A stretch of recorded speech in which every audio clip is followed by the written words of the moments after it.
ప్రతి క్షణం ధర్మాన్ని అనుష్ఠించాడు. ఎంత ఓపికగా అనుష్ఠించాడంటే ఎన్ని కష్టాలైనా రాని ఆయనకి కావలసింది మాత్రం ఒక్కటే, ధర్మం. ధర్మమా సుఖమా, ధర్మమా కష్టమా, ధర్మమా ప్రయోజనమా, ధర్మమా అడ్డదారా, ధర్మమా కోరిక తీరడమా, మీరు పక్కన ఏవి పెట్టి చూడండి, శ్రీరామచంద్రమూర్తి జీవితం అంతా ఒకటే, ధర్మమే. వాళ్ళన్నాడు, సుగ్రీవుడితో ఎందుకు స్నేహం చేశావు? నాతో స్నేహం చేస్తే రావణాసురుణ్ణి నిగ్రహించి నీ భార్యని వెంటనే ఇప్పిద్దును, ఎందుకు సుగ్రీవుడితో స్నేహం చేశావని అడిగాడు.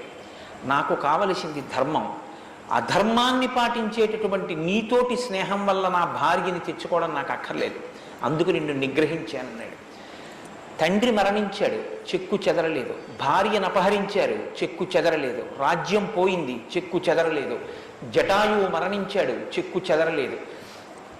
ఇలా కాదన్నయ్య, ఈ మార్గాన్ని విడిచిపెట్టి ఇలా వెళ్ళన్నాడు. తోడ పుట్టినటువంటి లక్ష్మణమూర్తి నాకు వద్దన్నాడు. కన్న తల్లి కౌసల్య అంది, నీ తండ్రి ఇటువంటి దురాత్ముడు కాబట్టి నన్ను కూడా నీతో తీసుకెళ్ళండి. వద్దమ్మా, ధర్మం ప్రధానం అన్నాడు. ఎన్ని పర్యాయాలు ఆయన మాట్లాడితే ధర్మం ధర్మం ధర్మం